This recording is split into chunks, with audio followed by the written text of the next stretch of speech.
পেশাগত দায়িত্ব পালন করতে গিয়ে সাংবাদিকদের উপর আক্রমণের ঘটনা এ রাজ্যের নতুন কিছু নয়। এমনকি আক্রমণের ঘটনায় প্রাণ হারিয়েছেন দুজন সাংবাদিক। বৃহস্পতিবারও সাংবাদিকদের উপর আক্রমণের ঘটনার পুনরাবৃত্তি ঘটল। এবারে ঘটনাস্থল রাজ্যের প্রধান রেফারেল হাসপাতাল জিবি হাসপাতালে রোগী কল্যাণ সমিতি পরিচালিত ঔষধের দোকানে।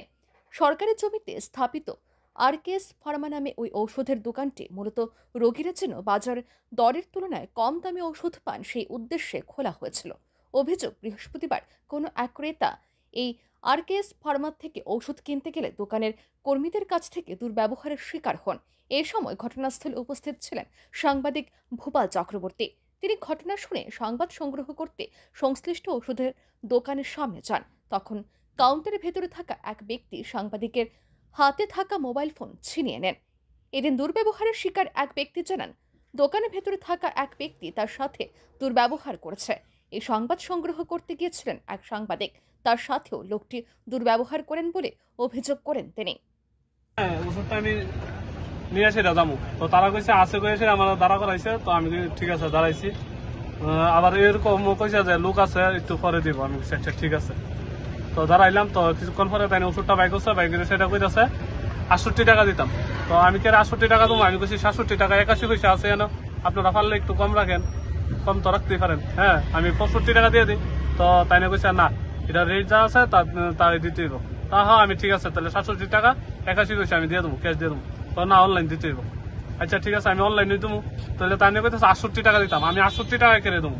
তাই না, আমার কথা হচ্ছে 67 টাকা 81 পয়সা আমি দিব, 67 টাকা 81 পয়সা। আমি যেহেতু অনলাইন আছে, আমার অনলাইন আমি দিতেই পারি 67 টাকা। আপনার সঙ্গে কি আচরণ? তারপরে আমি কইলাম দেন দেন, তখন তাই কইতেছে আমি ফাইটলেমি করতেছি, আমি তো লইন নামতে নিয়ে নিতাম। তখন আমি কইছি যে আমি এতক্ষণ যে দাঁড়াচ্ছি এটা সমানটার দাম দিব করে। আমি ফাইটলেমি করতেছি, উল্টা পাল্টা তাই না আমার লগে রাগ দিয়ে গেছে। আপনার সঙ্গে খারাপ ব্যবহার? হ্যাঁ, খারাপ ব্যবহার করছে। একমাত্র ওনার লিগেই মানে পরিস্থিতিটা এরকম হয়ে গেছে আজকে। জানে এদিন আরকেএস ফার্মা নামে ওই ওষুধের দোকানের ভেতরে থাকা অভিযুক্ত ব্যক্তিটির নাম জানতে চাওয়া হলে তিনি জানান তার কোনো নাম নেই, তিনি জিবি বাজার এলাকাতেই থাকেন।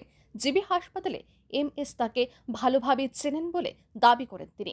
শুনুন ওষুধের দোকানে থাকা ওই নামহীন ব্যক্তিটি ঠিক কি বলছেন। আপনার নামটা বলুন তো। আমার নাম নেই। নাম নেই? আপনি এখানে কি কাজ করেন? কিছুই করি না। কিছু করেন না? আপনার বাড়ি কোথায়? এখানেই বাড়ি। আর স্যার আমাকে ভালো করে চেনেন। কোন স্যার? এমএস স্যারকে যে আপনি ফোন করলেন না, হ্যাঁ, এমএস স্যার আপনাকে ব্যবহার উনি ভালো করে চেনেন। আপনি সাংবাদিক হেনস্থার খবর পেয়ে জিবি হাসপাতালে ছুটে যান আগরতলা প্রেস ক্লাবের সভাপতি প্রণব সরকার সহ অন্যান্যরা। খবর পেয়ে জিবি হাসপাতালে deputy medical super doctor Kanak চৌধুরীও ঘটনাস্থলে ছুটে আসেন। এই অবাঞ্ছিত ঘটনার জন্য দুঃখ প্রকাশ করেন ডেপুটি মেডিকেল সুপার। তিনি বলেন, এই ধরনের ঘটনা ঘটা উচিত নয়। তবে এটা একটা অনভিপ্রেত ঘটনা, মানে একদম আশা করা যায় না। এটা একটা ভুল বুঝাবুঝি থেকে হয়েছে। আমাদের দিক থেকেও যারা এই দোকানের মধ্যে, আমাদের বলতে এই দোকানে যারা আছে ওষুধের কাউন্টারে, তাদের মধ্যে থেকেও যে রিয়াকশনটা দেখিয়েছে এটা মোটেই পাবলিক ফ্রেন্ডলি বলবো না আমি। এবং যে জিনিসটা কথাবার্তার মাধ্যমে সুন্দরভাবে মিটিয়ে ফেলা যেত, সেটাকে অন্যরকমভাবে রূপ দেওয়া হয়েছে। তো সেই ক্ষেত্রে সাংবাদিকরা যারা এসছেন, আমাদের প্রণব সরকার দাদা আছেন, আপনারা যারা আছেন, তারা এখানে এসছেন এবং এর প্রতিবাদ করেছেন। পুলিশকেও জানানো হয়েছে, যেটা সিস্টেম এটাই এরকমভাবে করা উচিত। উত্তেজনা তৈরি না করে জিনিসটা আইনগতভাবে এগিয়ে যাওয়াই সঠিক। এবং আমরা এটার আশা করছি এর শান্তিপূর্ণ সমাধান হয়ে যাবে এবং ভুল বোঝাবুঝি হবে না। এবং আশা করি আমরা সুন্দরভাবে যে ভুল ত্রুটি। সাংবাদিক হেনস্থার ঘটনাকে কেন্দ্র করে এদিন জিবি হাসপাতাল চত্বরে সাময়িক উত্তেজনা ছড়ায়। ব্যুরো রিপোর্ট, আর নিউজ।